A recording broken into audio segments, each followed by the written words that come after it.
Okay, well, time for another Dan Southern Africa webinar. And in fact, it's the last one for 2020. And what a year it's been. I think for most part, it's been challenging, sometimes disappointing, heartbreaking, exciting at times. But I think, if anything, most of us would like to put it behind us, and hopefully this last webinar will be something to remember and provide you with some good tips and information to help your diving journey. So welcome to everybody. My name is Morne Christo. I'm your host this evening, and I'm also the Dan Southern Africa CEO. Thank you for joining the webinar. I know your time's valuable, and I hope you'll find the webinar informative, and I trust that you're doing well and that you're safe and healthy. Now, the talk topic this evening, a very interesting one: all that tingles isn't bends. A couple of basic webinar housekeeping rules. You're muted and your video is turned off for the webinar. And use the chat box to introduce yourself and tell us where you are in the world, and also let us know what you're expecting from the webinar. Now, during the presentation, please use the Q&A box to ask questions and not the chat box. Now, the webinar, as usual, the replay will be available tomorrow via the Dan Southern Africa YouTube and Facebook channels, so keep a lookout for that. And remember to stick around till the end of the webinar for those lucky draw prizes. We got some nice prizes up for grab this evening. Now, we've got a special guest this evening. It's Julia Miguel from 50 Bar Scuba Design. Now, Julia Miguel recently designed a range of new Dan t-shirts for Dan Southern Africa. And today they'll show us how they sort of approach their design of the t-shirts, and we'll also see what the t-shirts look like. And they'll also tell us a little about their services and some of the campaigns that they are running. So in brief, 50 Bar Scuba Designs is a design and marketing company inspired by the ocean that provides a service to divers. Now, the lucky draw prizes, there'll be 2 new men's t-shirts up for grabs and 2 of the new ladies t-shirts up for grabs. So stick around till the end there. Now, welcome to the folks that have joined us via the Facebook live stream. Great to have you on board. It'll be great if you can introduce yourself, tell us where you are in the world, what your expectations are. And if you have any questions during the presentation, please ask them, and you can just pop them in the comments section on Facebook, and I'll keep a lookout for those and pass them on to Dr. Cronier.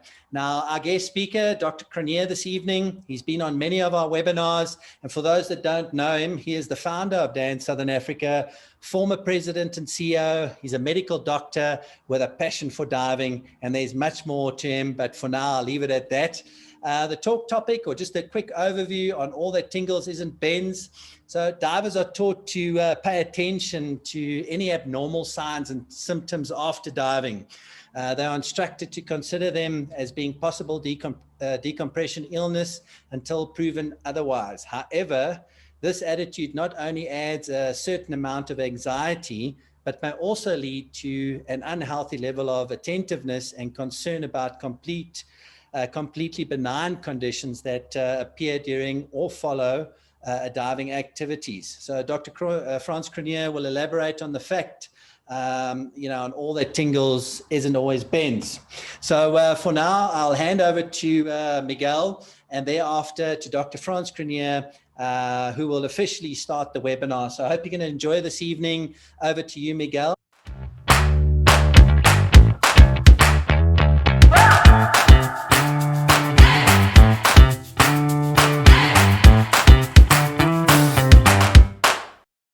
Right. Well, thanks a lot, Morne, for the quick introduction. It's always a pleasure, being part of these webinars. So just to kick off, for all those people that have just joined, hi, great to meet you digitally. Just a quick introduction of, who we are and what we do, for all those people who have never heard of us. Well, 50 Bar Scuba Design is basically it's a design and marketing studio specialized in the dive industry. Pretty much our name 50 Bar is because, once we are at 50 Bar, we are back at the surface and we are literally wearing our design hats, let's say.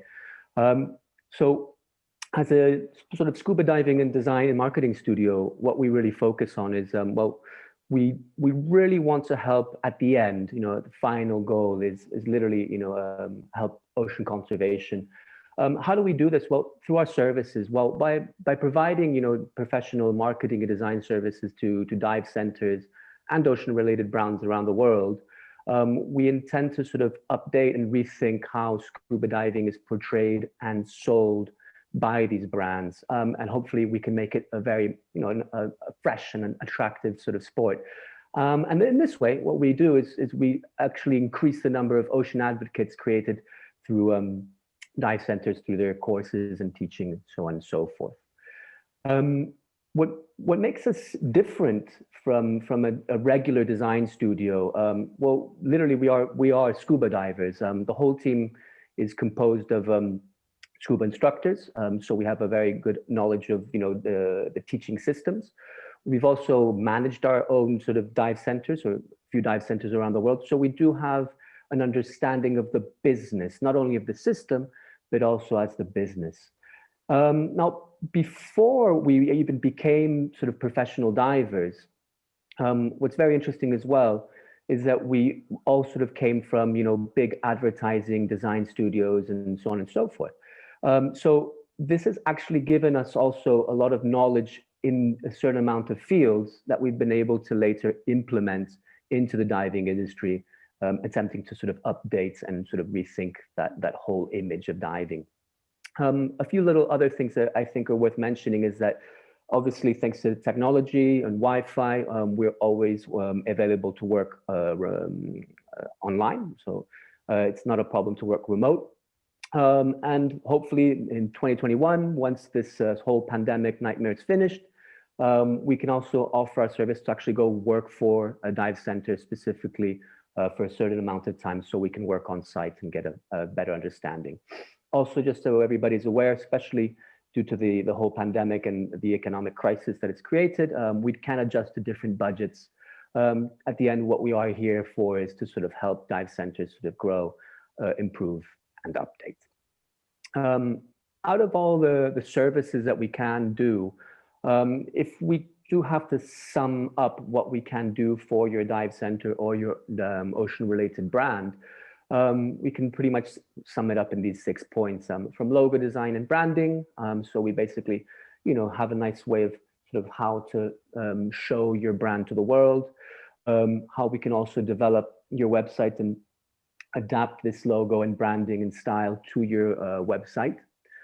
Print design, if anything, is printable, we can sort of sort that out for you guys, from t-shirts, cards, banners, etc., etc. And we also can help you attract more customers, or at least have a very nice presence online through marketing, communication strategies, and social media advertising.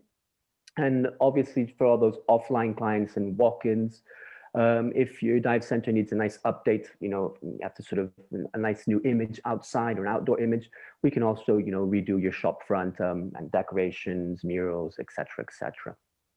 Just so everybody has a quick idea of what we're talking about, what we've done. I have a quick little sort of, bit of a portfolio. Here's a bit of our corporate ID, so logos with their slogans, and so on and so forth. All right, everything nicely conceptualized. We have a few logos from Southeast Asia, Middle East, and the Mediterranean. Bit of decoration, we could call this at one point, but these are shop front dive maps, great for briefings and photo calls, etc., etc. It's a lovely shot from Tioman Island, Bayou Dive Center. Another one from the Med. This is Octopus Scuba in Port de Soler in Mallorca. Lovely diving as well, nice and cold. Also a bit more shop front decoration. This one's for Black Tip Scuba on the Phi Phi Islands in Thailand. Lovely dive location as well, I must admit. Print design, here we have a variety of things from outdoors to indoors, just general material to sort of help give that dive center a very nice, strong image, strong way of selling, and nicely update, let's say. A little bit more print design. From log books and small little maps to help your clients sort of get around your location, as to create your dive center as a tiny source of information, for example. We also have a bit of social media campaigns and social media material. We have from the COVID area, from the lockdown, where we were having a bit of, trying to get a bit of positivity into the idea, from quotes, various ideas to actually create, you know, some sort of traffic to your website, to your social media campaigns and profiles, advertising for conservation, awareness, not only in you know, mask wearing and COVID, so on and so forth, also on, you know, information regarding, for example, sharp squalene for vaccinations, which is a bit of a issue. From digital illustration as well, so we can actually digitally illustrate, as well as also create more sort of fine art illustrations for both decoration and so on and so forth. Okay. Also, if you haven't, you might have heard of us possibly from our free COVID-19 awareness campaign. Just to have in mind that we did use all of Dan's information that they did, you know, you guys did share online, which was absolutely fantastic, and we did appreciate it. But by taking all the information that we thought was very important to implement into a dive center, we created a series of free downloadable posters, which are still available from our website, which is basically a huge variety, you know, from banners to just small little things that you can put on your desk, just to inform about all the things that your dive center is doing to help, you know, mitigate the risk of infection, from floor adhesives to posters, etc. Hopefully, we won't be needing this too much in the next year.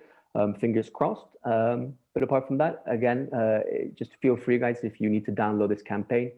It is still available on our website, and we'll be happy to sort of help you guys out if you need to sort of readjust it in sizes and so on and so forth. Up to now, this is pretty much a halftime break for me. I guess it's all next to our next guest speaker. Thank you very much, guys.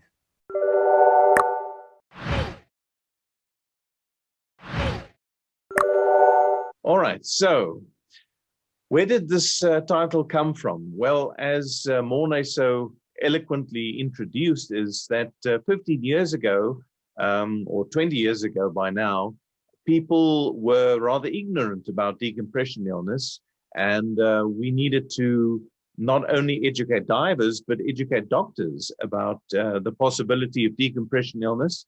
And as a result, we were so successful that people became somewhat paranoid that anything that is strange after a dive was decompression illness. And this presentation was put together to perhaps bring some balance and also to guide people into understanding what's actually going on, so that it isn't completely mysterious, and that people have the opportunity to think through the probabilities of them having decompression illness and then seeking appropriate advice. So that's the main idea here. Now, we know that diving is an enjoyable sport, but obviously it has potential risks, and we do need to be aware of that. But the risks are low. The risks of dying during scuba diving are 1 in 100,000 dives. The chances of getting decompression illness are 3 to 4 per 10,000 dives. So the incidence is low, and those that develop decompression illness typically do rather well if they get treatment promptly. And oxygen first aid is a very, very big step in improving the ultimate outcome. So there's a very important plug for the oxygen units. But basically, we're looking at two main mechanisms. We've got the mechanism of gas volume change, and we've got the effect of gas evolution or bubble evolution. And these two conditions have come to be known as arterial gas embolism and decompression sickness, respectively. Now, you'll hear me talk about decompression illness in a moment, but for now, I'd like to stick on the topic of decompression sickness, which is to say where inert gas bubbles are causing disruption of the physiology and the health of a particular diver who's been diving and has returned to the surface. and for a period of time after the dive, which may range from during ascent to typically the first 24 hours, is developing symptoms that are strange to them and are obviously cause for concern. And so that's where we're heading. First of all, we know that when we dive, we take up inert gas, and when we decompress, we eliminate the inert gas. And if our lungs do their job and our ascent rates and our dive models are close enough to our actual physiology, and that's an important thing to understand, a mathematical model is an oversimplification to make the very complex dynamics of gas in our bodies manageable and somewhat predictable. And they do a pretty good job about that. But we do need to remember that not only do we have a situation that individuals are different, the same individual may do the same dive one day and nothing happens, and the second day have symptoms, and some people respond to treatment better than others.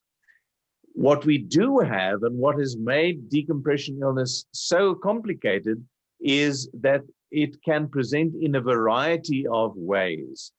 And traditionally, the ones that we've been most concerned about are the ones that affect our central nervous system and the ones that affect our strength or our ability to move.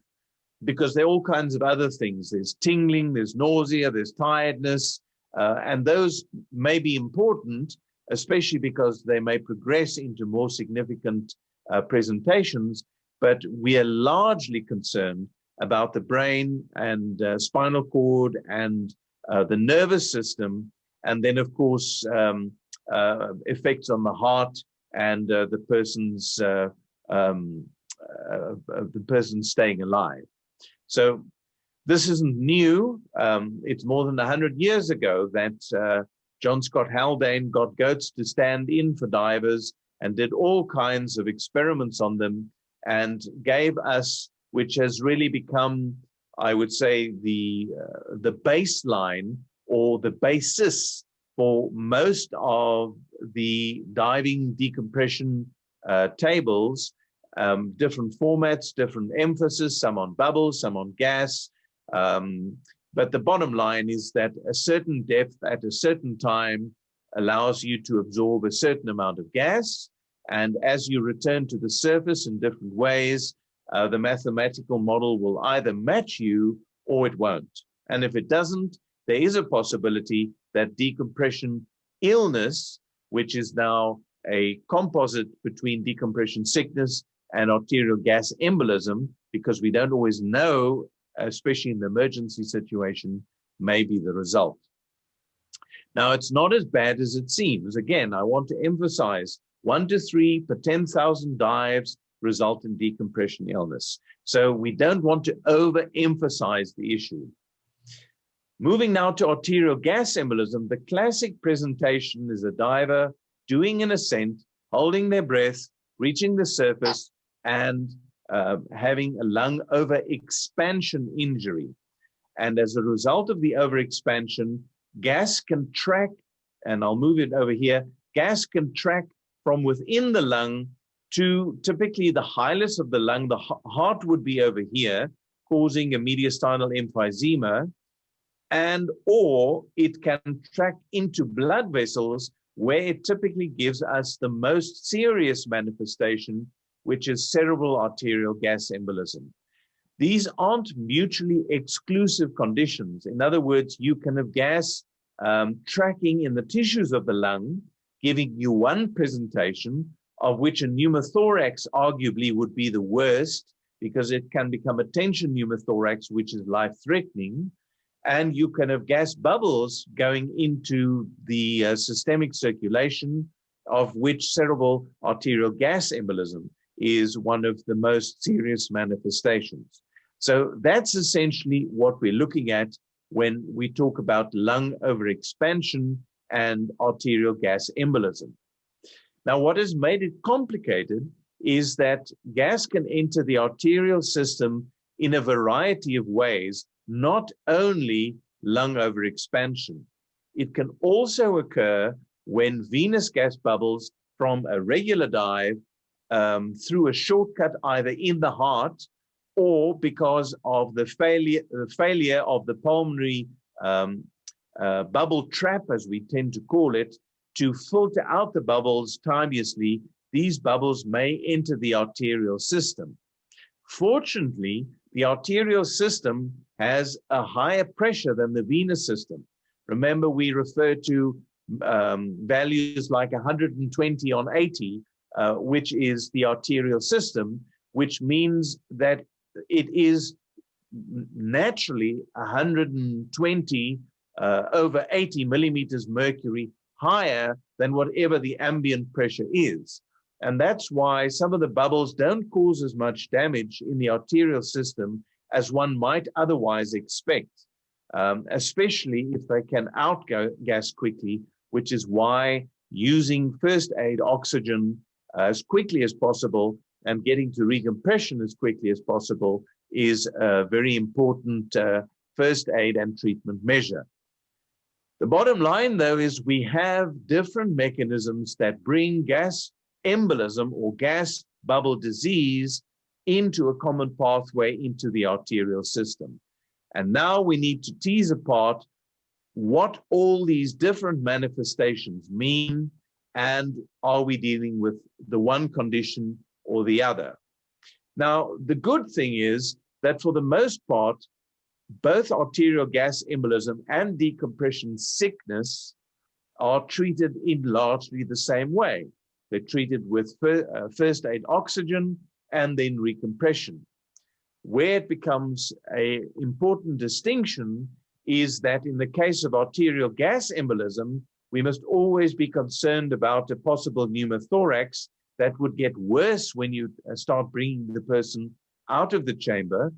And in the case of decompression sickness, if we don't choose therapeutic tables that make allowance for the excess inert gas, we can compound the decompression sickness. But apart from that, these two conditions largely respond to the same thing, which is oxygen either at the surface or under pressure. For languages other than English that don't make a specific distinction between sickness and illness, which is a luxury we have in the English language, the term dysbarism has been used, or gas bubble disease, which can be translated into any language. So when we refer to dysbarism or gas bubble disease, it is the collective term for both of these conditions. And now for one of the challenges that we do have, that is that diagnosing decompression illness isn't as simple as doing a blood test or doing some sort of laboratory examination. If I have to sum up the sum total of the diagnostic abilities of us being able to diagnose decompression illness, we basically have this: nothing. There is no single pregnancy test like or laboratory test like method of diagnosing decompression illness. So what we're left with is making sense of someone developing either pain, neurological, or other unexplained symptoms following a scuba dive, and then making a decision as to whether this is likely to be gas bubble related or not. And that's where we need a little bit of balance. The first thing that we need to verify is that the person actually was in the water.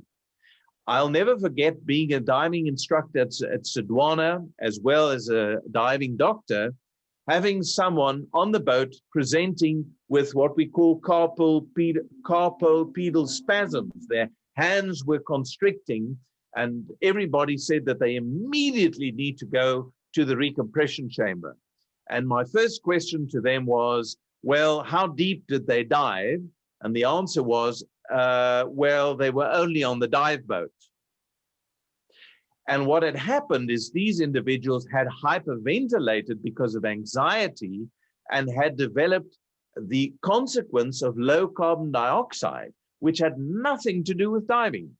So we must verify that the person has had a valid exposure to pressure in order to develop dysbarism or gas bubble disease. Now, it only takes 40 centimeters below the surface with a full lung of gas or air for you to return to the surface and have a lung overexpansion injury.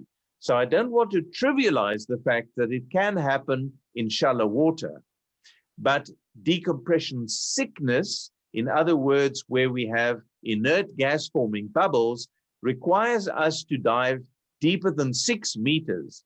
In other words, you could basically stay at 6 meters indefinitely and return immediately to the surface without inert gas bubbles forming.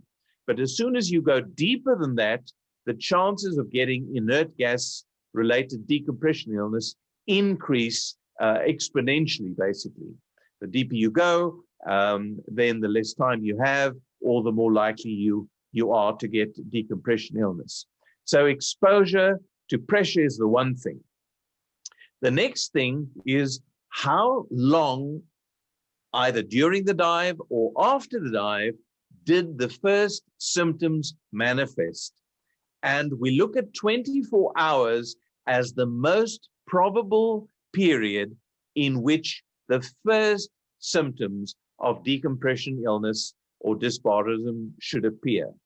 In other words, if someone had absolutely no symptoms whatsoever, and their very, very first symptoms occurred after 24 hours, the chances of this being decompression illness or gas bubble disease is very, very slim.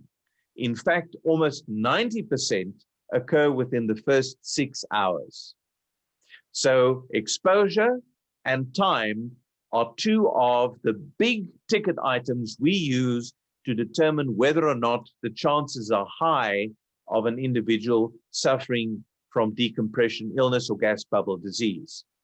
36 hours, we would extend it to if the person traveled to altitude, flew after diving, or had a significant additional excursion to a lower pressure than that which they were diving at. So we would go as far as 36. But quite honestly, folks, if we're beyond 48 hours, you really need, it's really a red herring to develop first symptoms of decompression illness with no further diving. First symptoms for the first time after 48 hours is virtually impossible. So exposure and time are very, very important in making the decision of whether something is possibly related to decompression illness or not.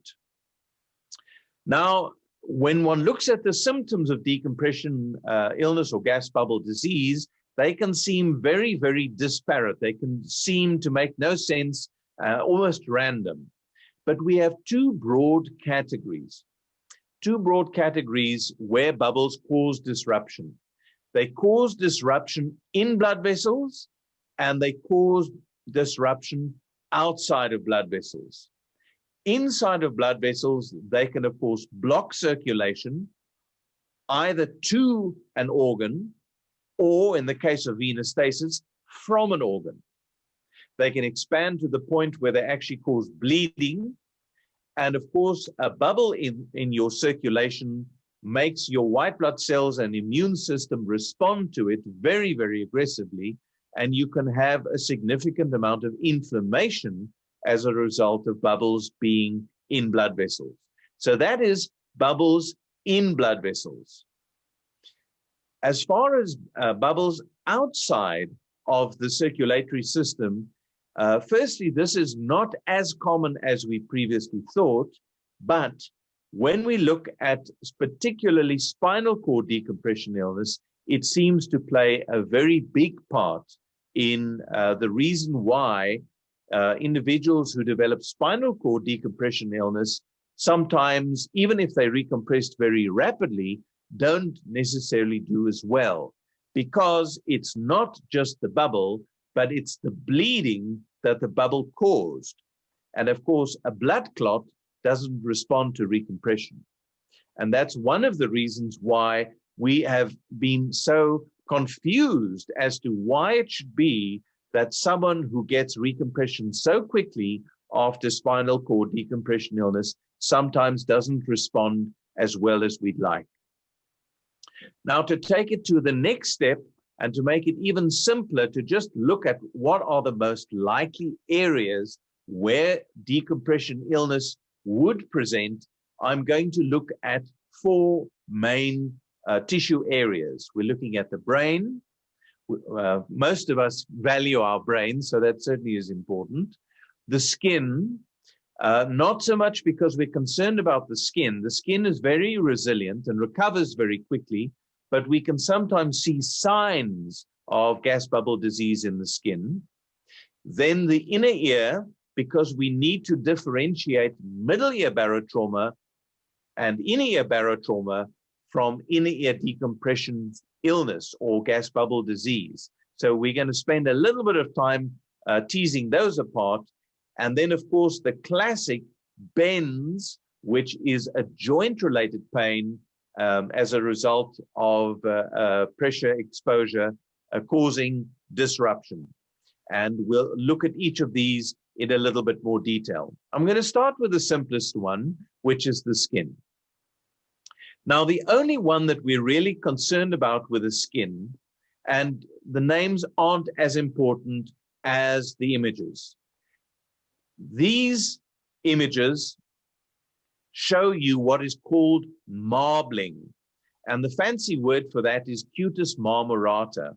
And what you're seeing over here, where my point is, just Mona, I just want to check, can you see the point on the screen? Yes, indeed, it's nice and clear. Yeah. Okay, all right. So that is actually just after this person finished the third 50-meter dive on one day because their dive computer allowed them to do so, and they were diving at altitude. So a computer is not going to be able to do the complex mathematics beyond 2 dives within very rapid succession. It is not designed to do that. There are just too many variables. It just manages doing 2 dives a day. So please don't be overconfident when it comes to computers, but this is the sort of rash that gets us a little bit nervous, not so much because of the skin, but because this may be a harbinger of other more serious forms of decompression illness. Sadly, this very same individual died 4 months later after another series of dives that he did off Port Alfred, and had a PFO, a very, very large PFO. In fact, to the extent we would call it an atrial septal defect. So this person really, really was at risk of developing gas bubble disease. But that's the skin rash that we are concerned about. This, on the other hand, is a dry suit squeeze. You can actually see the pinching of the skin, which is the result of someone wearing a dry suit and the suit literally squeezing the skin. That's not a bend. That's not something we're worried about. We did end up treating this individual because he also had a shoulder manifestation of decompression illness. But every rash isn't decompression illness. It's really that marbling rash that we are more concerned about. Okay, so that's the skin. Now let's look at the bones and joints. Of course, this is the classic affected gait that women used to walk around with or in the 1800s. Apparently, it was very attractive. I think it's positively ghastly, if not bad for the back. But nevertheless, it was called the Grecian bend. And divers who were working on the building of the Brooklyn Bridge were in caissons, and when they'd return after shifts extended beyond 6 hours, they'd sometimes walk around like that. And that's where the word bend actually came from, or the bends. So, because otherwise it doesn't really make sense. So that's just a little bit of history there. But when we look at the actual joints that are affected by decompression illness, it's not all joints. And that's another thing that we need to know.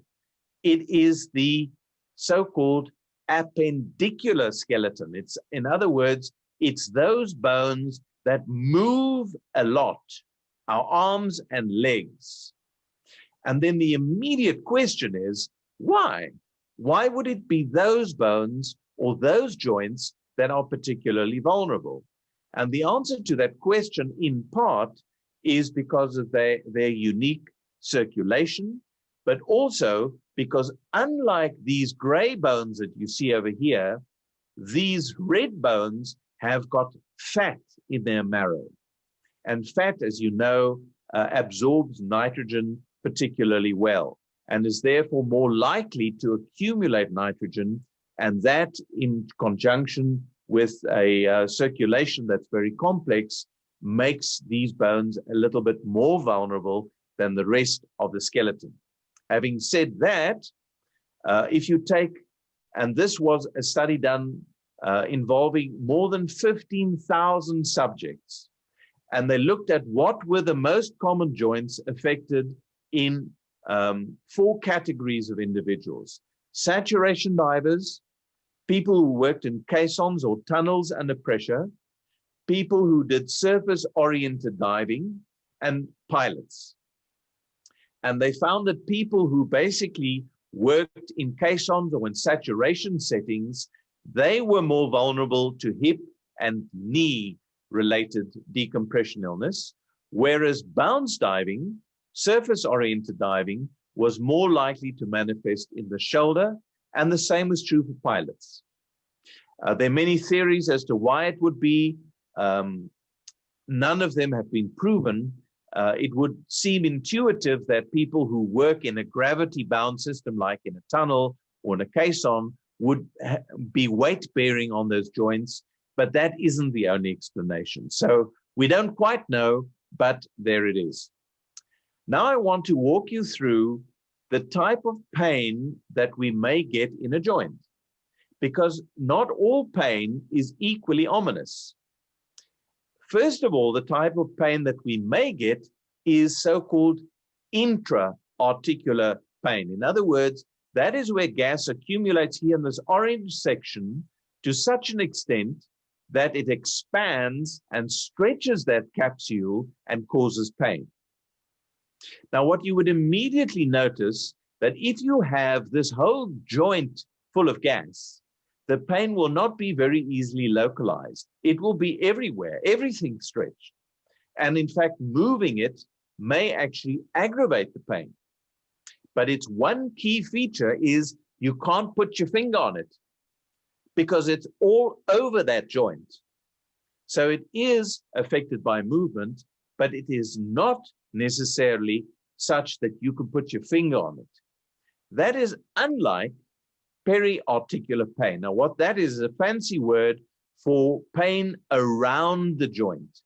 And that's where we're looking at bubbles that are here in these tendon sheaths or may accumulate in these junctions between the tendon and the muscle. And the classic characteristic of those types of pain is that you can touch them. You can actually rub it and it is painful in a particular area. And yes, it would possibly be, it would be painful with movement, but the point is you can put your finger on it. And that is not the type of pain that we are most concerned about. And in a couple of years ago, during a remote decompression illness workshop where we had to consider people who were 24 to 48 hours away from the closest recompression chamber, we really had to figure out, well, which types of joint-related pain were we most concerned about? And these two were the least concerning. Mornay, at this stage, are there any questions that I need to field? So there's one question from Carl down in Cape Town side. Thanks, Carl, for joining and for the question. He says, hiya, as always. He wants to know, donating blood, can it increase your likelihood of getting DCI if you dive often? Don't know if you want to answer that now or if you want to keep it. That's a brilliant question. I love brilliant questions. It's a great question. All right, great. We've actually got a frequently asked question, a video clip on that. But the short answer is that 24 hours after donating blood, the circulatory volume within the blood is restored back to normal. That's, of course, if you rehydrate it. I mean, if you don't replace the blood that you lost, well, then your blood will become thick. But if you do replace it by drinking fluids and making sure that you maintain intravascular volume, your risk is actually somewhat less. So there's no reason to believe that after 24 hours of donating blood, you would be at a greater risk of developing decompression illness. So great question, and thank you for asking it. Okay, right. So let's move on. Sorry, was there something else, Mornay? No, we good with I was that? just agreeing. Yeah, absolutely. Okay, cool. All right, so there are all kinds of colloquial names such as NIMS and niggles that are related to these, but they are all related to fairly joint-specific types of pain, which are not the ones we are worried about. The ones we are most worried about are the ones that are flashing on your screen. They are the ones that are inside the bone. People describe it as if it's teeth biting into your bone, and it's very poorly localizable. And the reason for that is as follows. And I'm going to show you this slide first, and then I'll go back. This is the inside of one of those long bones. And this is a fat cell because we've got fatty marrow. And you can see these bone sinusoids or little blood vessels are right next to the fat cells. And it's very easy to see how nitrogen that accumulates in this fat cell would move into this bone sinusoid. And in fact, people who have had the misfortune of having bone tumors and bone decompression illness have said that the pain is very similar. So it is this type of pain, poorly localized pain, that we are most concerned about. Having said that, your intuitive question might be, is there evidence that this type of decompression illness is likely to cause a long-term dysbaric osteonecrosis or bone death? And my answer to you is no, the evidence isn't that strong. There are individuals that have never had pain in joints, or at least never reported it, and have developed bone necrosis. This is more common, of course, with commercial divers, but there are some recreational divers that have developed bone necrosis and did not have any pain. So it's not to say that you have to have this to develop bone necrosis, but the chances do seem more likely, and these would also take longer to resolve. In other words, you'd suffer longer if you didn't treat these individuals. And the last one that I just want to mention is really referred pain. In other words, the pain is not really in the joint. It's actually somewhere else in the nervous system, but that area of the nervous system happens to supply the area where the joint is, and it therefore feels as if the joint is painful. And we find that quite typically in the shoulder and sometimes in the hip. And when we get to the end of this talk, it'll make even more sense. Okay, so that's as far as joints go. And maybe just to do a bit of a pop quiz here, if we look at the type of pain and likely cause, if it's a sharp pain and it is affected by movement, those are the types of pain that you are likely to put your finger on and you can rub it. And those are usually a tendon or a muscle. If it is a sharp pain and it is unaffected by movement, then it is most likely to be local inflammation. Remember, we're not talking about deep, boring, poorly localized pain. It's still fairly localized, but it is unaffected by movement. Now we're going to the deep, boring, poorly localizable pain. If it is affected by movement, then it's likely to be gas in a joint capsule. And that has been recorded very, very commonly in aviators and pilots that do decompression as part of their training, for instance.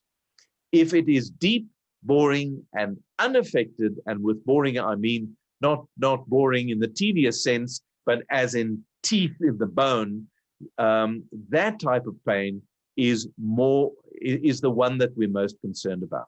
And those are the ones we'd like to get to treatment. That's not to say that we will ignore the other ones. We'll still treat them, but the risk is about the equivalent of a sprained ankle. In other words, you are going to have pain for a while. It will affect you for a while, but it's not a lifelong affliction. So you don't need to be horrified if there's a bit of a delay to get to a recompression chamber. Okay? That message I just wanted to bring across. Now we're going to look at the inner ear, and here what I want to show you are a couple of examples and give you a chance to maybe figure out for yourself what the most likely cause is, because what's very important is when the problem occurred. When did the problem develop? Deafness or tinnitus, ringing in the ears, or vertigo? Was it during descent, at the bottom, during ascent, or after they'd reached the surface? Because that makes a big difference in the differential diagnosis. So let's start with the first one. And I'm just going to pretend, Joe Soap, you've got a diver that goes to 6 meters, is unable to clear one of their ears. They hear a classic pop sound, and suddenly the pain's gone, but now they develop a period of vertigo, usually lasting about half a minute. It clears typically within no more than 2 minutes, and they have a great dive. In fact, it feels as if they don't even need to equalize anymore. If they do, sometimes there's a telltale sort of string of bubbles, and when they surface, there might be a bit of deafness or fullness in that ear, and there may be blood streaming from the ear, although it's fairly diluted and not always observed. Anybody want to guess? Well, of course, I can't hear you, but at least you can think about it. This is, yep. Have we got some answers, Mornay? No, I'm just saying we can encourage folks to type the answers in the chat box. Yeah, let them put them in, and I'll allow about 15 seconds or so just for people to get a chance to commit. Yeah. To commit their answers. Yeah, you put them under pressure. All right, we got some there. Burst eardrum, okay. Burst eardrum. Okay, yeah. Small divers. Yes, this is the classic middle ear barotrauma with a perforated eardrum, cold water rushing in, because it's close to the horizontal canal, which you can see over here. This is the eardrum, and it's close to the horizontal canal. It actually causes a convection current, which creates the illusion of vertigo. And as soon as the water is heated to body temperature, well, then the vertigo stops. If you happen to look in the ear, you'll see a perforation, mostly. And I know this is really over-dramatized, but you will maybe see some blood coming from the ear, although it's usually diluted. Okay, so that's classic perforated eardrum. Okay, here's the next one. 18-meter dive, has problems equalizing the ear, battles throughout the dive, surfaces with a sense of fullness in the ear, and over the next hour, or within the next hour, develops hearing loss and tinnitus. All right, let's give 15 seconds for people to commit to what they think that might be.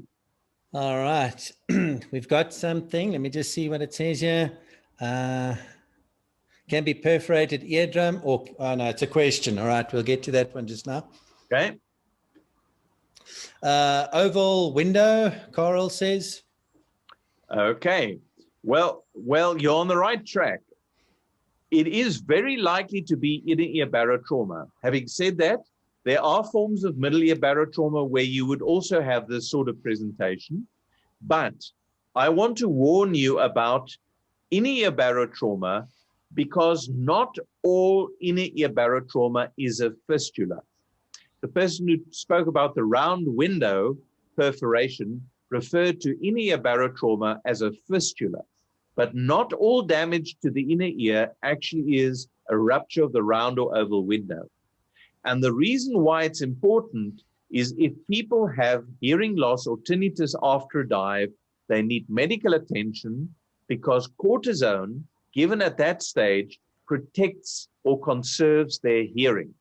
Oral cortisone, they take tablets for 1 to 2 weeks, and it protects their ear from a lifelong period of either ringing in the ears or significant hearing loss. So that's really the point I wanted to bring out here.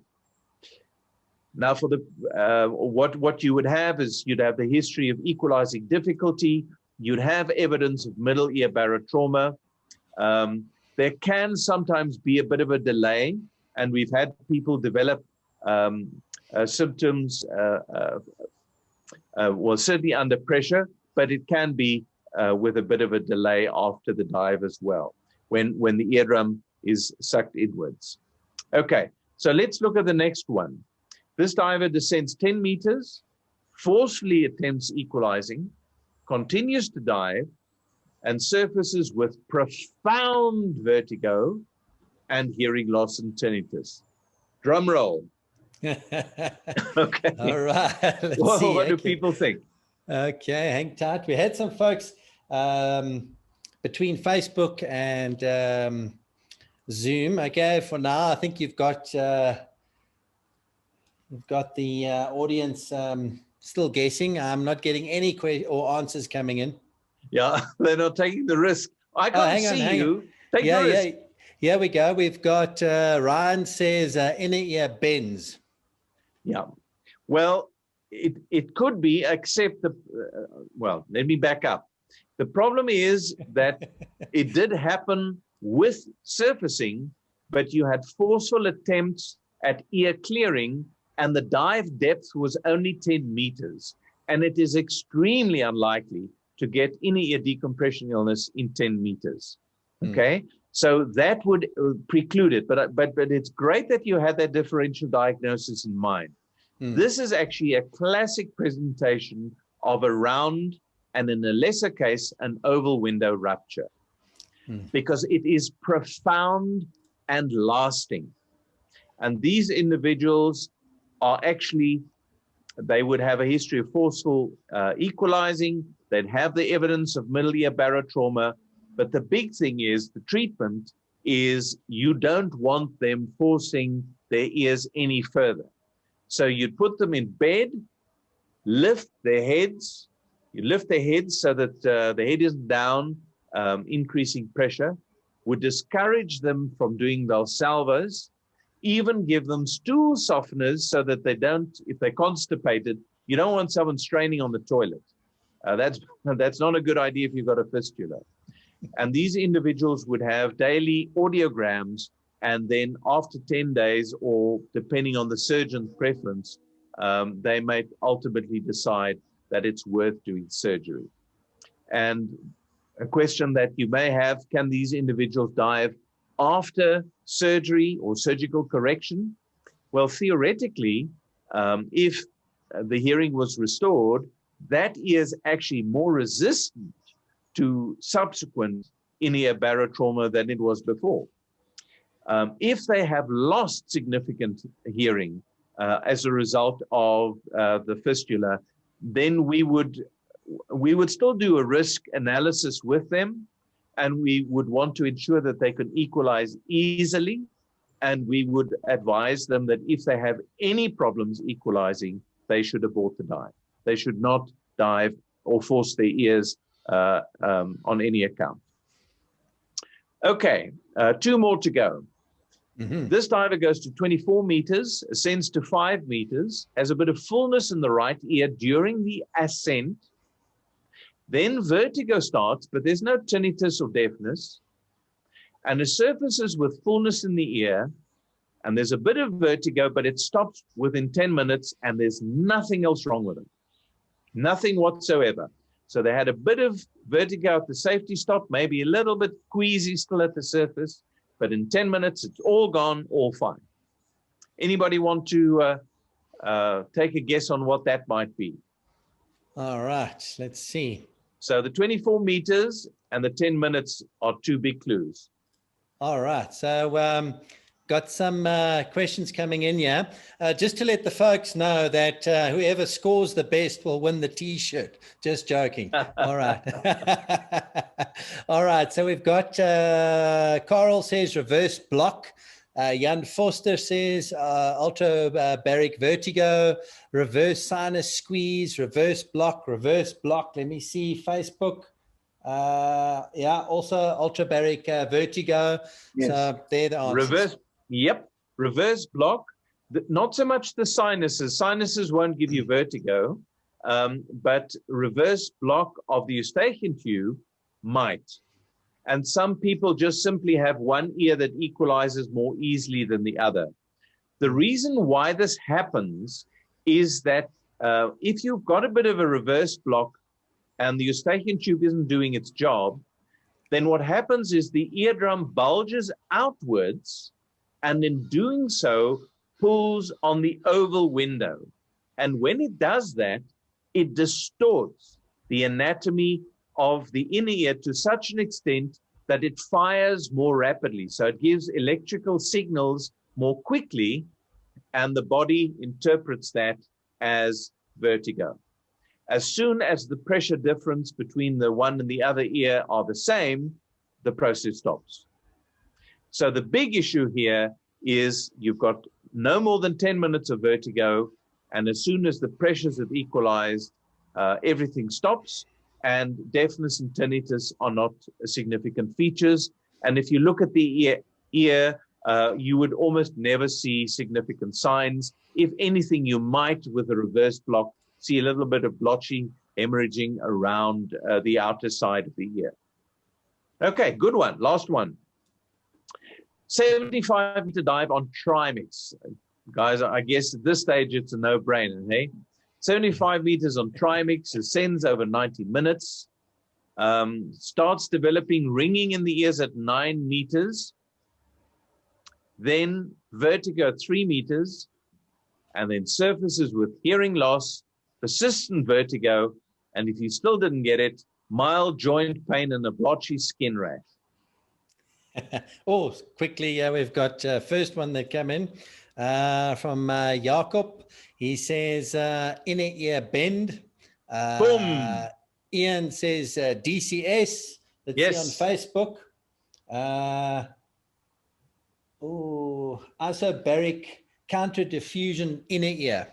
Yes, it could be, although that would be less likely on the way up, because the gas switching wouldn't occur then. However, what you are right, and I want to point out, is that the inner ear is uniquely vulnerable around 30 meters, gas switching around 30 meters. That's one of the areas in computer modeling that they still have some misgivings about to this day, although there are some very good articles. If you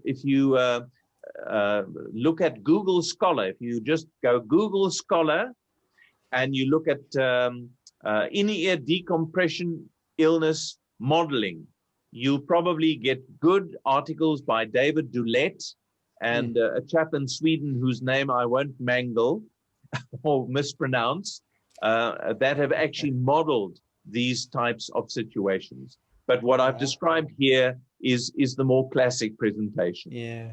I've got one more answer, helium toxicity. And, helium.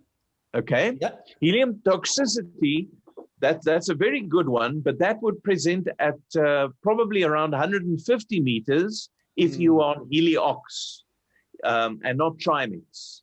Heliox, if you have a very rapid compression, can give you high pressure nervous syndrome, of which one presentation may be vertigo. But here we are dealing purely on symptoms developing during ascent and thus they decompression symptoms, not compression symptoms. So, but very, very good thinking. I'm glad you brought that up.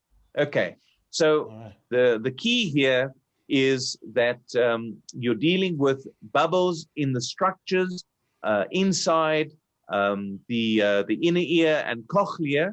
You don't always get deafness and tinnitus and vertigo at the same time. Sometimes it's just vertigo, sometimes it's just deafness and tinnitus. So for some reason, there's a disparity. Sometimes both are affected. And unlike the original studies that were done in the 60s, where people had tremendous vertigo after experimental dives, and unless they were recompressed within 68 minutes, none of them recovered. Nowadays, these forms of decompression illness sometimes even respond after 24 hours. And I've treated a very well-known individual after 24 hours, and I was amazed at their full recovery of their hearing. And they were stone deaf after they had reached the surface after a deep Trimex dive. Okay, so recompression would be the treatment. Okay, so what are the features? Deep diving, gas switching, and of course, these individuals didn't struggle equalizing, so you won't expect any presentations on the middle ear. I keep pointing on my own notes here. You wouldn't expect any bleeding or any manifestations of middle ear barotrauma. You can never say never, but it's unlikely. These are experienced divers, and it's unlikely that you would see that. Okay. Now, this is a busy slide, but what I want to really just point out between the two, barotrauma on this side, inner ear is what that is an abbreviation for, inner ear barotrauma versus inner ear decompression illness. Barotrauma, you have trouble equalizing, and you will have some evidence of middle ear barotrauma. Okay, so you'll have a red-looking eardrum, and you'll have a history that the person probably struggled equalizing.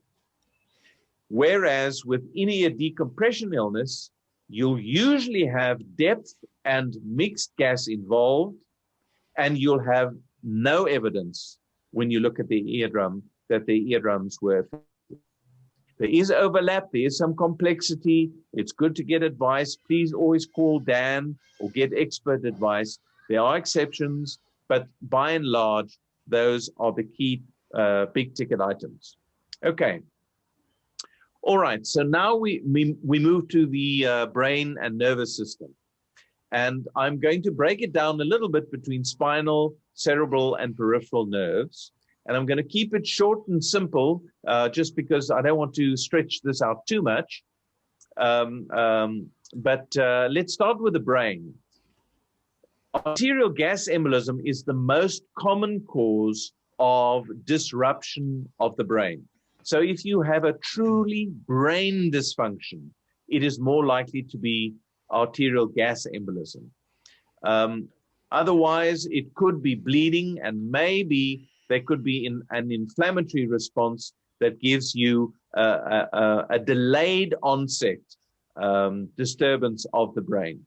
But that's pretty much where we stand with the brain. If, however, we look at spinal cord, and this is a study that was actually done retrospectively, in other words, they looked backwards at more than 1,000 records. What I want to point out here is this is the dive they did, and DD means during decompression. IS means immediately upon surfacing, and then you have 5, 10, 15 minutes all the way through to 48 hours. Now, what is amazing is that individuals here developed spinal cord symptoms, in other words, paralysis, sometimes even during decompression and immediately upon surfacing. Now, we used to say that anything before 10 minutes is gas embolism, and after 10 minutes, it's decompression sickness. We can no longer say that based on at least this data, and there's a lot more data than this. So please bear in mind, you can have bona fide decompression sickness. In other words, inert gas bubble disease of the spinal cord, even within 10 minutes. Okay? Doesn't necessarily need to take that long. That was the overall onset, and this then adds the brain. Now, with the brain, you have the gas embolism, and that accounts for the somewhat shorter latency before onset. But don't ignore the fact that the spinal cord was not far behind. Okay, that's the take-home message there. And yes, we spoke about how gas could get into the arterial system. That's certainly true. We've got the two organs that we are very concerned about when it comes to this, the heart and the brain. Depending on where the bubbles end up in the brain, you can get different manifestations. If it's in the lower parts of the brain, you are sort of incoordinated. If it's the back of the brain, then you can't see properly. If it's in the middle of the brain, you lose consciousness. If it's on the sides of the brain, you can't move your arms. And if it's the front of the brain, you can't move your legs. So that's a gross oversimplification, but that's pretty much how the distribution and the effects tend to work. Now, what I'm showing you here is a video clip. This is a New Zealand white rabbit, and I'll maybe just go back so you don't miss that first flash. This rabbit is injected with bubbles directly into the artery. And what you may have noticed is the bubbles went in and then suddenly were pushed through. Can you see how they disappear? So they don't stay in the big arteries. They actually go into smaller arterioles in the brain. And fortunately, those are responsive to recompression. So what we sit with clinically when we have gas embolism of the brain is we have about 1 in 10 individuals who die no matter what. So bear in mind, if you have a chamber right there, people that were doing submarine escape training in 30-meter towers had 1 in 10 individuals that developed decompression illness die, even though they had them in the chamber within a minute. Okay. Then there are those that remain that have some measure of disability, of which 10% sort of just stay there. So they have a bit of weakness, paralysis, or an interference with consciousness, and that stays there. That's about another 1 in 10. Then you've got 60% that recover completely. It's as if it never happened. They get knocked out, they're blind for a moment, they're at the surface, and then suddenly, oh, now I can see again. Now, this is all very well, but I want to warn you that out of the 90% we're talking about here, between 20 and 30% may go on 6 hours later to relapse. And the reason why we think that happens is because the bubbles that go through those blood vessels actually disrupt what we call the blood-brain barrier. And that means that you get all kinds of things from the blood seeping through into the brain, and that causes a similar presentation than the bubbles originally did. So the bottom line is, if you had significant, especially loss of vision, that seems to be a very important one, or loss of consciousness, these individuals need oxygen first aid, and they need to get to the chamber as quickly as is feasible. Okay. All right, we already discussed the spinal cord and we discussed the brain. What I wanted to show you about the spinal cord was why the spinal cord is so vulnerable. And the reason for it is the circulation runs here. This is the anterior spinal cord artery. These are the posterior spinal cord arteries. And you can see that this is the area where there is the least circulation. And guess where the bubbles are found? In that same area. Now, not many people die as a result of spinal decompression illness, but those that do have bubbles in that area. So what we sit with is essentially different categories of manifestations, or let's call it causes. The people who develop very, very short latency spinal cord decompression illness, so they're paralyzed basically when they reach the surface, it seems that these individuals have bubbles in the spinal cord itself. After 20 minutes and on, then it can be anything. Venous stasis that blocks circulation away from the spinal cord. It could be a bleed. It could be oxygen starvation or continuing blockage. And if it presents very, very late, it's usually, again, like the blood-brain barrier, but in this case, it's the blood spinal cord barrier. Now, these autochthonous ones, these first ones, these are the ones that either resolve very promptly if you recompress them, or because they have had a bleed where there was a bubble, they don't respond at all. And so one of the fallacies has been that people have sometimes dived these individuals to 50 meters because they believed it was a bubble that just wouldn't respond, whereas they were actually trying to treat a blood clot.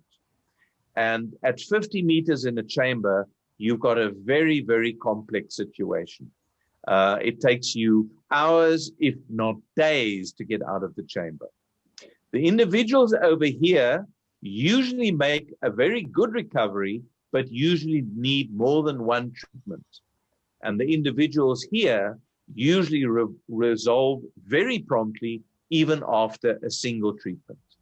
Okay, so that's just to point out that there are different mechanisms, and that's why there are different responses to treatment, which is something that otherwise would be very difficult to understand.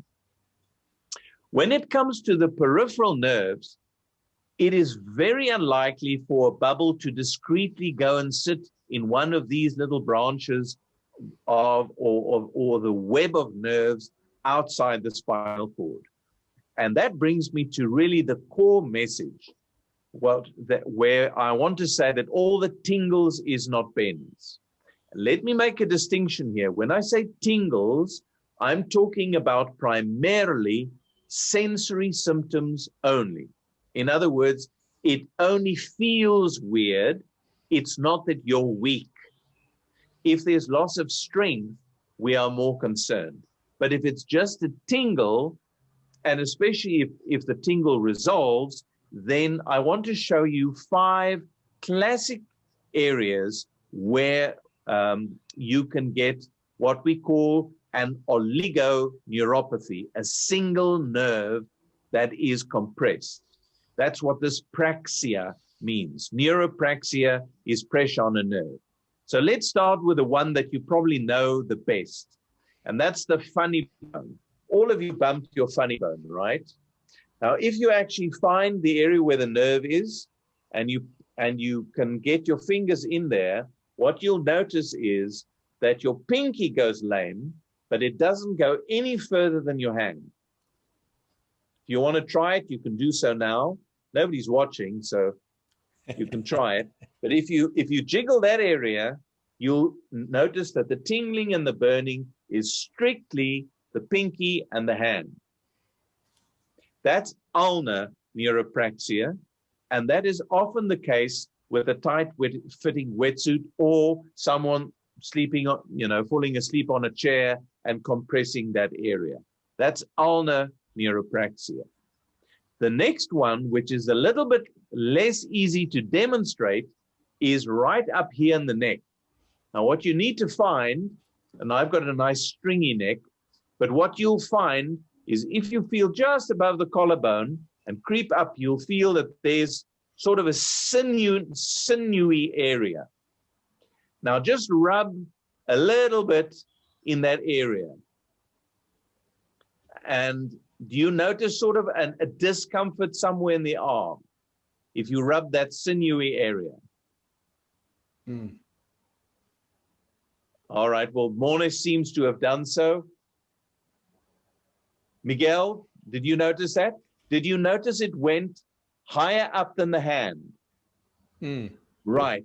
And the reason, the classic reason for this, and the difference from the ulnar one, is that this is typically because of a BC or pressure over that bundle of nerves called the brachial plexus. So if it's just the hand, then it's usually funny bone down. And if it is basically the whole arm down to the pinky, then it's usually something related to a BC or carrying something heavy like a sling bag or something along those lines. But it is very rarely, in fact, I have never seen in 25 years of diving medicine a discrete lesion caused by a bubble in that area.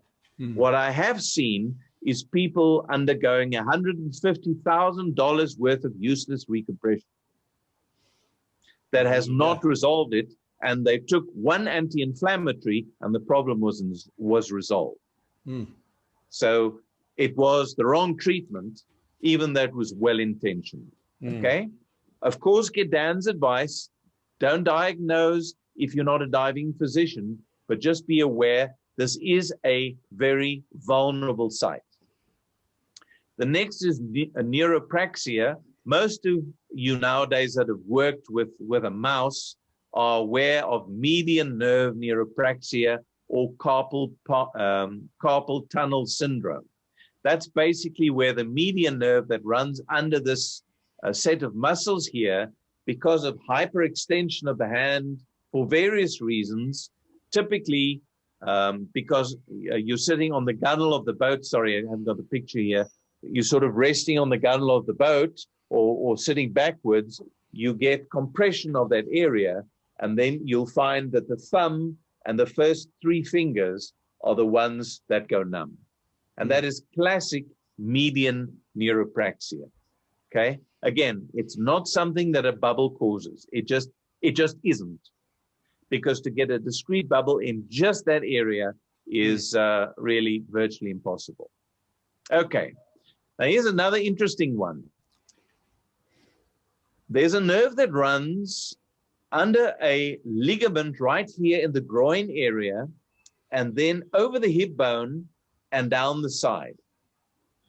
And what we find is that individuals that are sometimes either have a very tight fitting weight belt or, you know, are not exactly in shape, they put pressure on that nerve and they have an area of tingling right in this area. Right in this area. Again, it does not go below the knee. So just like the funny bone didn't go beyond the hand, the lateral femoral cutaneous nerve doesn't go below the knee. So that's another very, very classic example, and it's quite common. And the last one that I want to mention is the sciatic nerve. Now, most of you have learned about sciatica or know about sciatica. There are a lot of nerves that run from the spinal cord down the leg. And what happens is when individuals sit on the side of a boat, or as I found myself when in decompression chamber treating a diver, and I was sitting on a very, very hard chair, I myself developed this sciatic neuropraxia, and I was just thinking to myself, no, it can't be. How can the diving doctor be bent? Well, it wasn't. When I stood up and walked around, immediately the symptoms resolved because the pressure was alleviated on the nerve. So that is an area that once again, one must just realize can sometimes be vulnerable physically because of pressure on the nerve. And all that needs is that the pressure goes off the nerve and an anti-inflammatory. It doesn't need recompression. So just bear those in mind when you call Dan. We do leave you with a message that yes, if there is serious pain, neurological, or really bizarre symptoms after a scuba dive, always think it could be decompression illness, but call Dan and get advice. because in many cases we've seen it before, and we will be able to help you tease some of the subtleties out.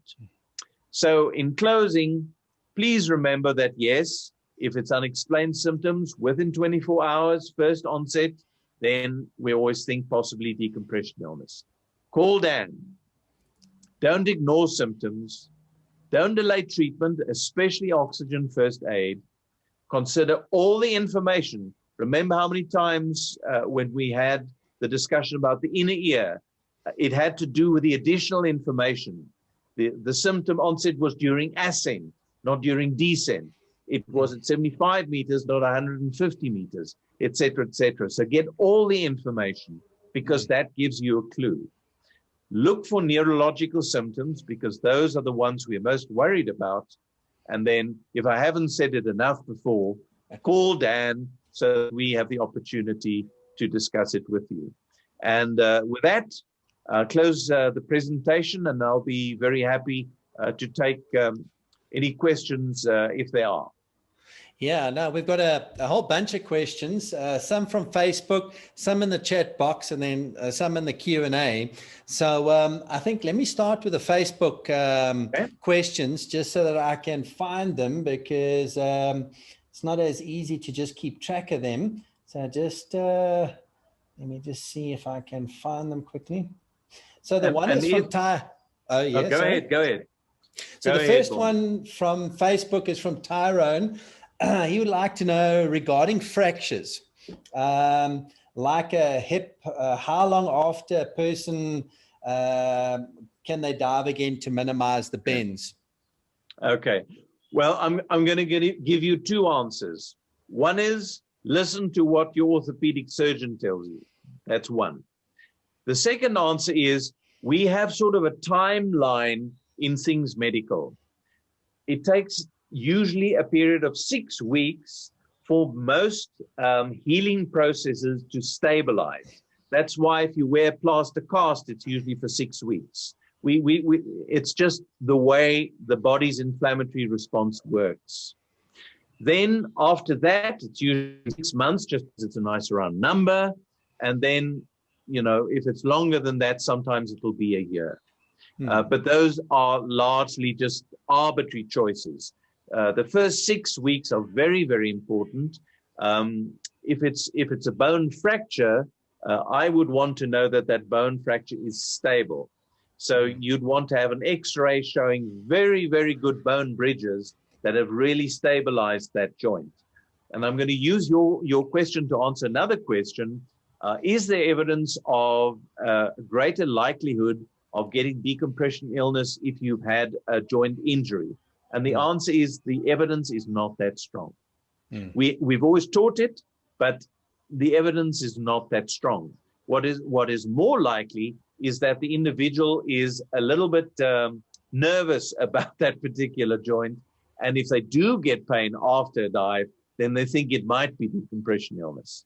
So I think it's more the latter than the former. Great question. Thank you for that. All right. Thanks. So we have another question via Facebook from Marco. And in fact, 2 webinars back, we had Sandro from Dan Europe, and he spoke about the heart and the aging diver. In fact, he answered this question, but I think it's only fair that I pose it or read it out. So Marco wants to know, if you're 78 years old, can you get DCS quicker, as you age, or are you more susceptible to DCS? All right. The incidence of decompression illness in recreational divers is very low. So to get numbers has been a challenge. And one of the reasons why Project Dive Exploration and Dive Safety Laboratory came about was to have enough dives to ultimately allow you to answer those questions. What we have found, and in fact the best information, is really in aviation. In aviation, they found that people who were 18 years old had half the risk of developing decompression illness than those that were 40 years old. So there does definitely seem to be an increased risk as you age. And I think it's very sensible to dive more conservatively, dive nitrox, reduce your time limits, dive sensibly. If you get to a ripe old age, yes, why not? I taught my dad to dive when he was 69, and the first thing the skipper asked him was, "Why did you wait so long?" Anyway, that was that. He had to wait for his son to become an instructor. Yeah. All right. Well, I hope that answers his question. I have one via the chat box, and then I'll move on to, or two via the chat box, and then I'll move on to the Q&A. Hein wants to know, it has to do with the ear section that you spoke of, if I read here. It says, question on previous trauma.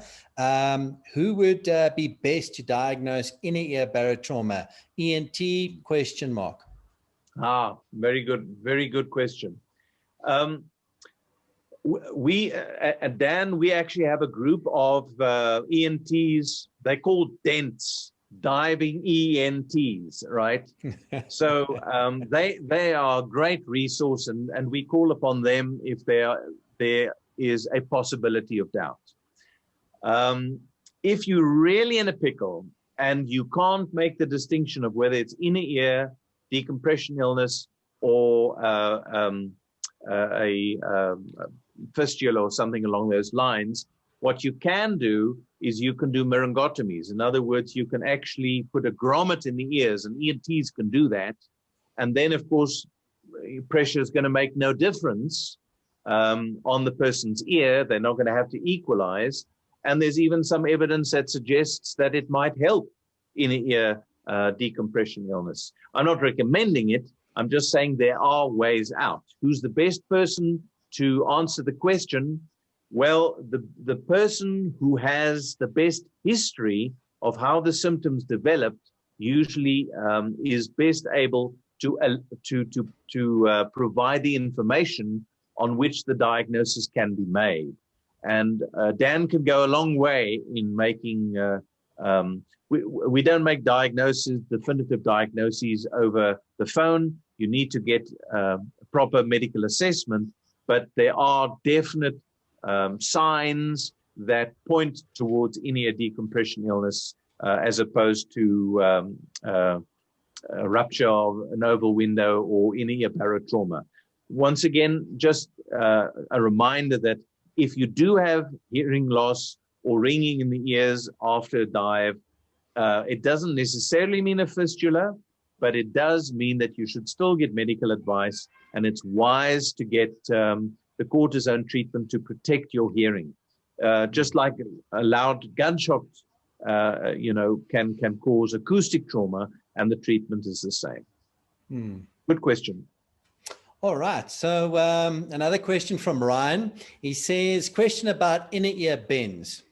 An open water scuba instructor friend got ear bends, did 40-meter dive, slow ascent, and for some reason got the sneezes on the boat. Instant bad vertigo, and was treated for inner ear bends. Explain, please, he asks. Okay. All right. So this individual was diving in 40 meters. We don't know within the limits or not. And then went to the surface. We don't know whether there were any difficulties equalizing. So we don't know whether he primed the ear for a fistula. But what I would say is it could be both, because both of those might present in that way for two reasons. The one being, if the person sneezes, especially if they try and suppress the sneeze by pinching their nose, they could actually allow the oval window to move outward so quickly that you actually have a low pressure in the inner ear. And apart from a fistula that you could also get, you can actually elicit bubbles in the inner ear. So it is possible. The other thing that's possible is that the sneeze may increase the pressure in the inner ear, and a round window that's already been traumatized a little bit now just gets the final kick, and you have an inner ear case of barotrauma. So I would want to be very, very careful about finding out exactly what went on with that dive. because it certainly is a dive where you could have inner ear decompression illness, but you could just as easily have inner ear barotrauma. So great question. Ask those specific questions. Struggling to equalize, what does the tympanic membrane look like? If a medical doctor can look at it. If the eardrum looks fine, my money's on inner ear decompression illness. Oh, all right. Just give me a second. I've lost my ability to hear. If you give me a second, yeah. Okay. Get you sorted there. All right. Let's just see if I can get my. So what diagnosis is that? All right. I'm back. Yeah. Apple failure. Important point. What diagnosis does Mornay have? It's not decompression illness because he'd had no exposure. Okay. Thank you, Mornay, for illustrating that. Anyways, Dr. Krania, I mean, nice take-home message. Get the info. The more info the DMOs or the doctors via the hotline can get, the better they can assist. So I love that. Another question here from Edwin. Can arterial embolism be prevented? Can arterial embolism be prevented? Well, the answer is complicated in as far as if you deliberately hold your breath, then you increase the chances of arterial gas embolism. So not holding your breath would obviously improve the chances of not getting it. However, one cannot necessarily predict, unless you have chest x-rays, et cetera, whether it would be impossible for someone to get arterial gas embolism or have a hole in the heart, et cetera. So you would need to take a big picture view on that. But I don't know whether maybe I'm missing your question, but arterial gas embolism really isn't that common. It really isn't that common. Just breathe continuously, do the things that the training organizations teach you. Yeah. So, all right. So onto the Q&A section. Amishan asks, bone narcosis. Is it? Bone necrosis. Sorry, necrosis. Yeah. Death of bone. Sounds serious. Can you elaborate on how common this is in very frequent dives, dive masters, instructors, etc., through life, later in life? Extremely rare. Extremely rare. I haven't got a figure off the top of my head, but if I'd say 1 in 100,000, I'd probably be exaggerating. Yeah. So very rare. Yeah. All right. So, Hein, we've answered your question about the ENT, so I will just skip ahead. Again, Amishan asks another question to add on to my previous question about bone death. What are early symptoms? What can be done about it, and how successful is treatment? Okay, that's a very fair question. Well, the manifestation that you have with bone necrosis, of course, is pain. And the dilemma is that early x-rays often don't show much. And the tendency nowadays, where the risk is high, which is more likely with a commercial diver, is that they actually do bone MRIs. And with MRI, one can see it quite clearly. The treatment is typically to protect that joint. Because what happens is that in many cases, the joint is able to reform a circulation, but it doesn't happen within the period of time that deformity of that joint has already occurred, or joint collapse, which then causes the pain. So don't ignore pain. But again, as I say, in recreational diving, it is extremely, extremely rare. Yeah. So don't be too concerned about that in that setting. Okay. All right. Gregory Drissel asks, can Bell's palsy be caused from a dive? The answer is yes, and there's an article on it. Bell's palsy can be caused by diving, but by a very interesting means. the facial nerve actually runs through the middle ear cleft. Mostly it's covered by bone, but in approximately 2% of individuals, it actually is naked. So that nerve actually is, you know, naked. It's open in the middle ear. And if a person has pressure in the ear, like they would have potentially with reverse block, then they can actually develop Bell's palsy. And there is a well-described article of exactly that. So you can look it up. Do Google Scholar, look it up. Bell's palsy following scuba diving, and you'll hear about that case. So it does happen, but again, it's a red herring, very rare. Okay. So another question from Amashan. He says, I plan to have a sinus operation in January. Deviated sputum correction, pollen removal for quality of life, etc. Any advice with this, or as you said, just follow usual surgeon's advice? Once healed as per normal, it's fine, or should I allow longer since it's sinus symptom? Also, any comments about LASIK eye surgery? We actually have a factoid on that, if I'm not mistaken. Yes, yes. Could I ask how long has this individual been diving? Well, Amashan, can you possibly just provide feedback in the chat section for us? Years. Okay. So diving for years, and has equalizing always been a problem?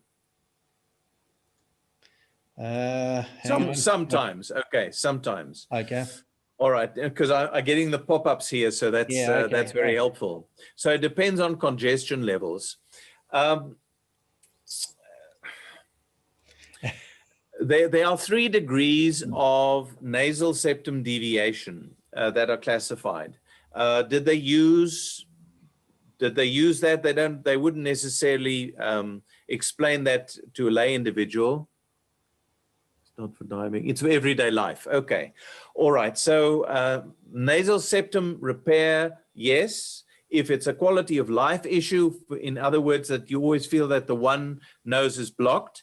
By the way, those of you that didn't know, our nose blocks alternately every 2 hours.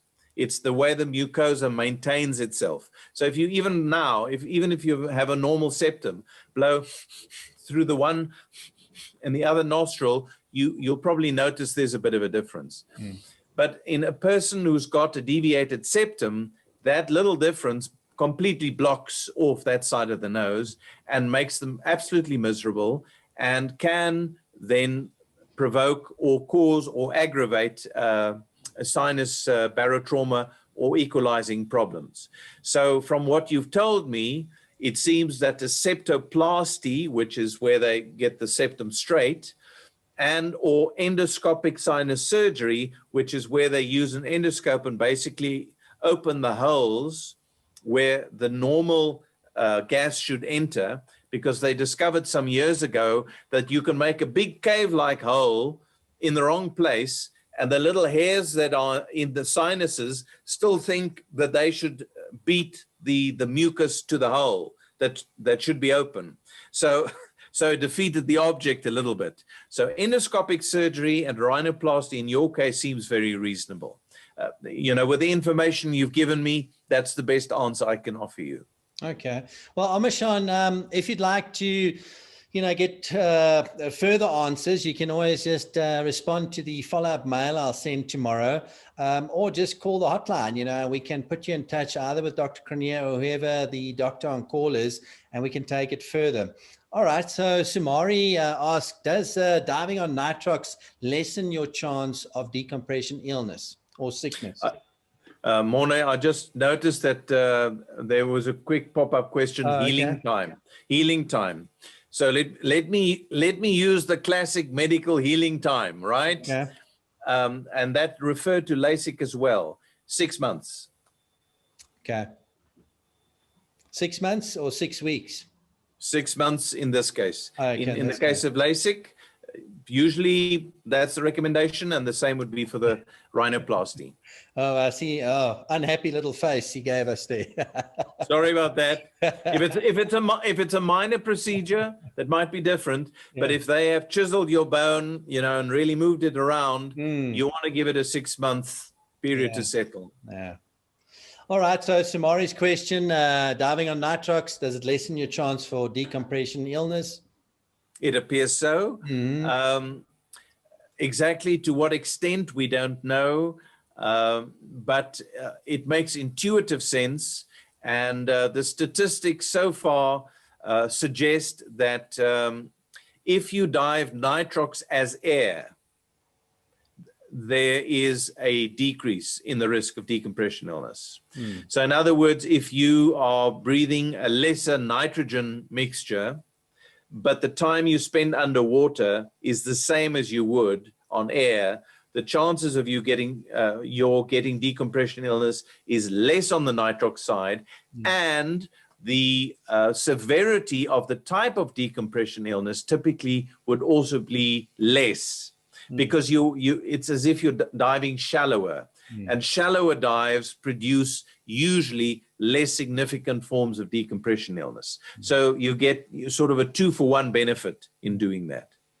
Okay, great answer. Rian says, I had my left arm ulna removed due to a cyst in the bone. May this prevent future problems, as to date, no issues at all? Well, if it hasn't caused you problems, then it shouldn't cause you problems. Depending on, I mean, I don't know what the anatomy of your arm looks like, et cetera, and whether or not it would be wise to wear some sort of guard just to protect the nerve in that area. Those are things that you would probably want to ask your orthopedic surgeon or people who make orthoses or prostheses and so on. That may be something reasonable to think about. But if you've been diving significantly and it hasn't caused you problems, well, then you're a study of one and you seem to be doing well. Okay, fantastic. All right, so Gerrit Jan, he says, explain the layman term diver suffering from chokes after rapid uncontrolled descent. Okay. Well, first of all, let's define chokes. Chokes is where there is basically such an overwhelming shower of venous gas emboli resulting from the inert gas coming out of solution that it obliterates the circulation through the lungs. So we're not talking about a gas pocket in the heart. We're talking about a shower of bubbles that actually goes all the way through, and it essentially obliterates it in the circulation of the lungs. So you block the oxygenation process. There used to be a sign called Benke's sign when divers used to sort of smoke immediately after diving. And it was described that when these individuals, and I remember those were days where they were still experimenting and developing dive profiles, when these individuals would smoke, they would cough, cough, cough, cough, and basically die. Because it's a very, very significant injury. If you obliterate the circulation. It's similar to pulmonary thromboembolism, although the embolism usually sits higher up in the, let's call it the trunk of the tree of the lungs, if I could put it that way, leaving other parts of the lung still able to do gas exchange. So, you know, it varies, but I hope that answers your question at least. Okay. Last question from Carl. I'm not sure if I'm going to structure the question in the sentence correctly, but it starts off by saying surface ear. Will bone growth come back after it has been operated on? Yes, there is evidence that it does. 15 degrees centigrade water appears to be sort of the threshold that stimulates the formation of bony exostoses, although there are people that have swum extensively in heated pools and have developed the same. But it certainly is no guarantee that if they have been removed that they won't return. So that's why we don't recommend them being removed unless there is deafness, ongoing infection or regular infection, or what was the other one? Deafness or infection would be the main ones, or maybe even problems equalizing can sometimes be a problem. Visualization of the eardrum becomes difficult because you can't see. But no, there's no guarantee they won't happen again. All right. Well, those are all the questions from Facebook and the Q&A and chat boxes. And just before I hand over to Miguel for his session, we've had some great feedback. Marco says, thanks for the answer you gave him via Facebook. Perfect webinar. Many others on Facebook are saying, great lecture, well done, fantastic lecture, and so forth. So once again, I think especially for the folks that are diving in the warmer climates, such a great take-home lecture with messages to consider, especially if you're going to be doing a lot of diving over the December break, so I hope this is going to be helpful.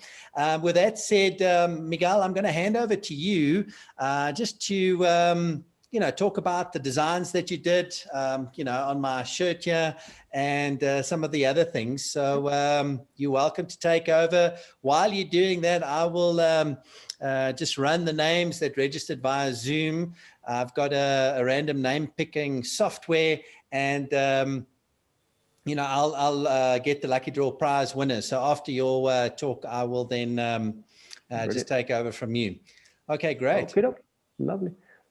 All right. Well, thanks a lot for that very extensive chat on DCS and on DCI. It's nice to know that every time I had those three magic fingers, a little bit numb, I wasn't actually necessary. It wasn't necessary to go to the hyperbaric chamber, but it's really is helpful. Just to sort of take off where we left off.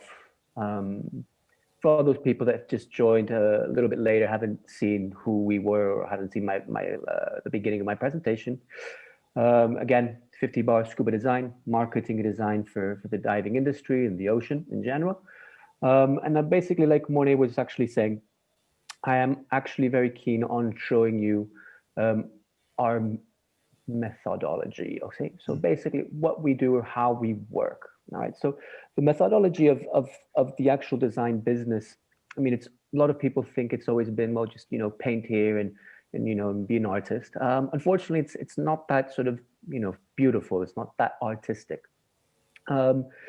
Basically, what we need to do, or what we actually provide for our customers and our clients, is basically we can divide it in two parts. The first is basically where we analyze and we investigate, we brainstorm, we create what we call a business environment analysis. We really look into your competitors, your brand, your whole environment, your brand values, to see what you're trying to say to your customers. And we try to have or pick up a very global idea of your situation. Normally, after this sort of investigation is done, we create a fantastic little document which pretty much creates the foundation of our project, of our collaboration. Basically, we understand, everybody's pretty much on the same path, and we understand where we are and where we want to go. Once that is pretty much established, well, this is when we start, the whole creative process. In the creative process, we could easily say that it's when we become, when we create a concept. Okay, the concept is pretty much going to determine what we're going to, do, the tone, image. It is pretty much the base or the umbrella, kind of like a DCI is to, age and decompression sickness and lung overexpansion. It's pretty much the same idea. And after that, we also create the strategy, right? So once we know, the concept, we pretty much know where to place it, when to place it, understanding, where our target audience is. Let it be on Facebook or Instagram, or posters in a hotel, for example, or there's just lots of different creative options out there. And once the concept and the strategy is pretty much done, this is when we become, the artistic side comes out, right? So when the sketching starts, and the whole final production of ideas is done. To put this kind of in practice, or to show you more or less, very, very, very briefly, I don't want to take everybody's time. I know there's a very cool part at the end. We can use sort of the Dan Southern African briefing just to take it really, really, really quickly. So when Mornay basically, asked us, hey, can you please, create our t-shirts? Just very briefly, he would pretty much say, we had to be, diver orientated, fun, funky, fashionable. And obviously we had to sort of, represent Dan, in its eternity, what it does. So, we already, as divers, obviously, we already know who Dan is. We had to sort of look a little bit here and there, see all the different things that have been going on. But at the end, as a conclusion, we can pretty much say that, for both divers and dive operators alike, in the diving industry, that we can say, Dan is a key brand, right? It's at the end, it's all the things that they do for the industry, which is really, really helpful. One quick example, today's lecture, we could call it, about the bends. I mean, that's a great source of information. It's a reliable source of information. They have their hotlines, the whole hyperbaric chamber networks, great deals for their members, from insurance to travel insurance, the training in first aid products and all that. I mean, the 8 pillars we can call. So we understand that this is a very, very important thing for divers and dive operators alike, right? So if we could sort of, let's see, we can dilute this into a wording, let's say, just to make it a little bit easier to understand, we could literally say that, Dan is kind of in the background on a regular diving day. It's not as much as we could say, the diving brands that make the actual activity happen. But, when there is a problem, when Dan is needed, it will turn into a protagonist very, very, very quickly, and will be there, throughout the day to make sure that you're okay. In other words, I've always said this is kind of like your best friend, who's great to have. He's always going to support you, but he moved abroad. Now, despite the distance, he's always going to be there. And when you really, really, really do need him, you know that person might even fly over and help you out in a certain situation. Now, that's like a brief example, right? Now, if we have to sort of really take this down into a concept, all right, this would be, into a very sort of diver-friendly concept. We basically created the concept, Dan, you might not see us, but we are always there, all right?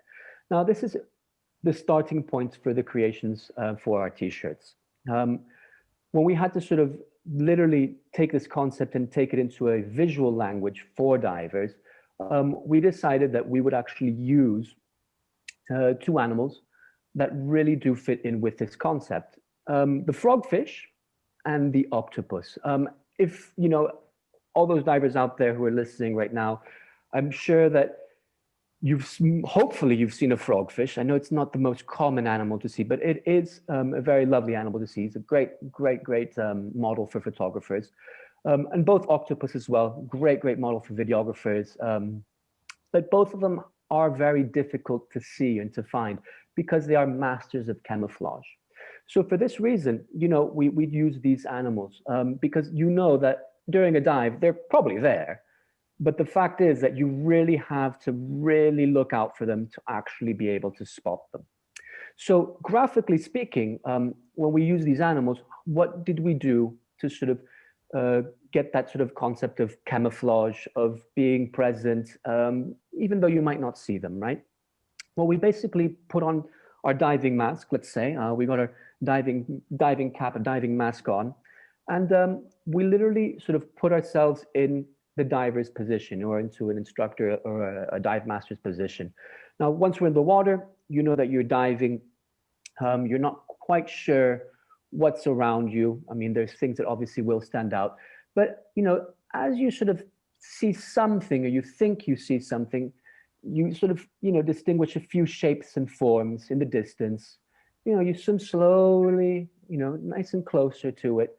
And the closer you do get, the more you start distinguishing a familiar shape or an unfamiliar shape if you've never seen the creature, until you finally get to a point where you can recognize either the frogfish or the octopus, and you can enjoy, their presence. And hopefully, if you have that video camera, take a nice, a memoir basically back home.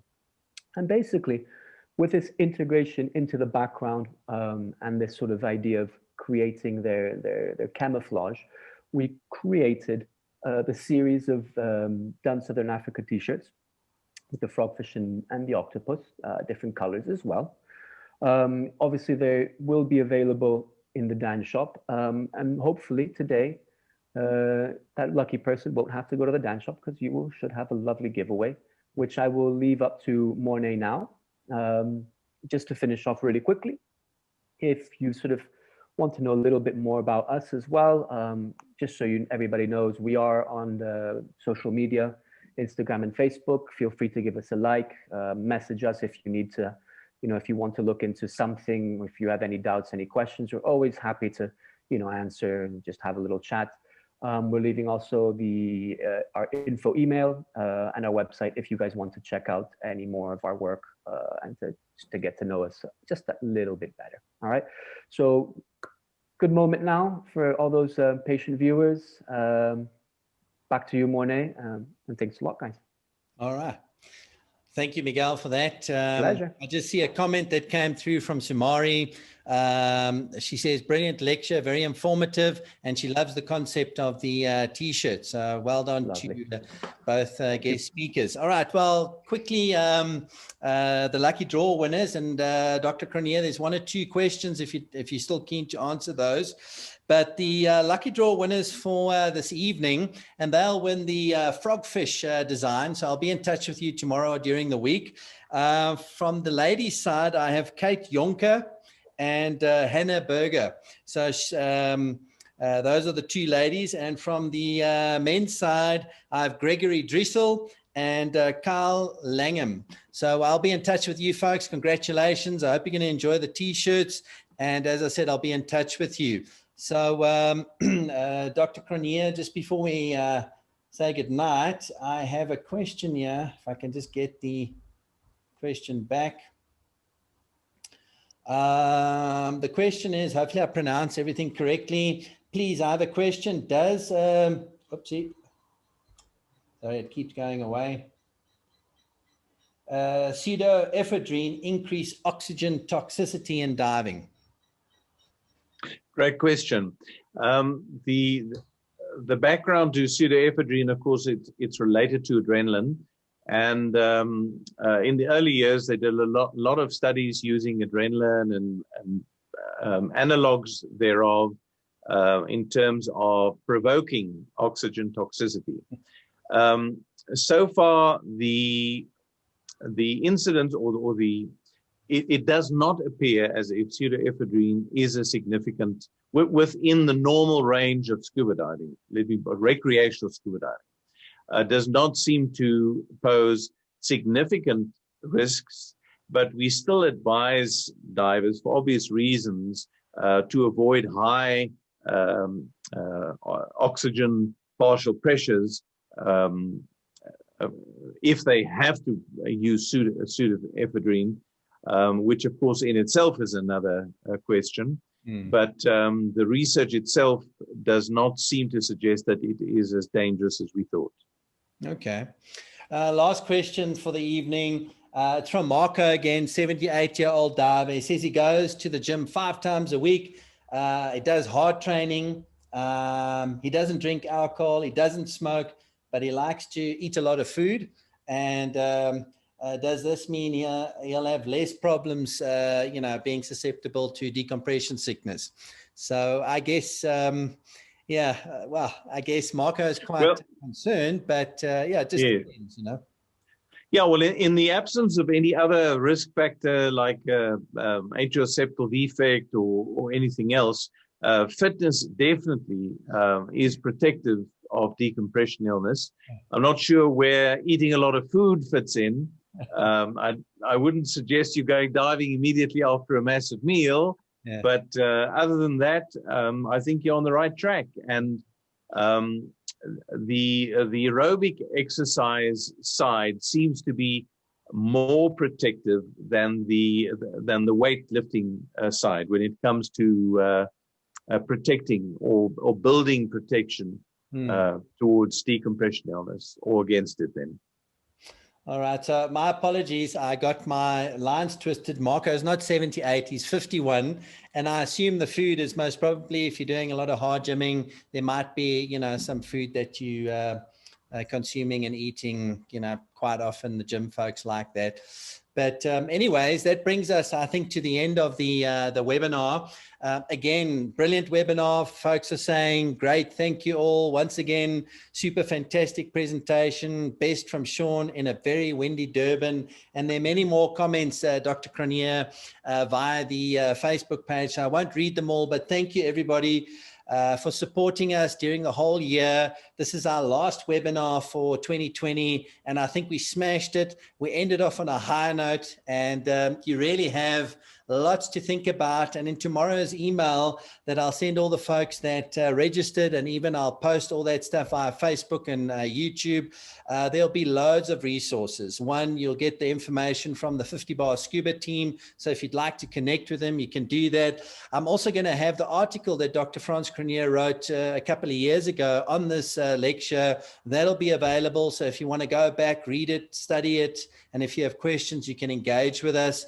And then, you know, this is the time, especially for the folks, South Africa or Southern Africa, to start traveling for those that can travel and go diving. So I thought I'd add the Smart Guide to Travel. It's one of Dan's guides that or resources we have. That'll also be available for download. And then, as usual, the alert divers, the annual reports, you'll have access to those free of charge. And I'll even throw in the dive safety portal that has over 8 hours of lectures, factoids, audio podcasts, and more for you to enjoy at your leisure. So that's available via our e-learning platform. From my side, Dr. Frans Cronje, thank you once again for a great lecture, your support, and parting with your knowledge. Miguel and Julia, we haven't seen you, but I see she's been on the call. Great to have you guys on board. Thank you for the great designs. And from my side, to everybody that joined, it was great having you here. If you're a Dan member, thank you for your support. If you're not a Dan member, you know how to get hold of us. If you're in the Southern Africa region, it's fairly easy. It's just dansa.org. If you're from Europe, then it's daneurope.org. If you're from the America region, it's dan.org. And if you're from the sort of areas like Asia Pacific, Brazil, and so forth, you can connect via Dan World. So that's just danworld.org. So yeah, many ways to connect with us. Safe diving. Thanks for the support, and good night, everybody.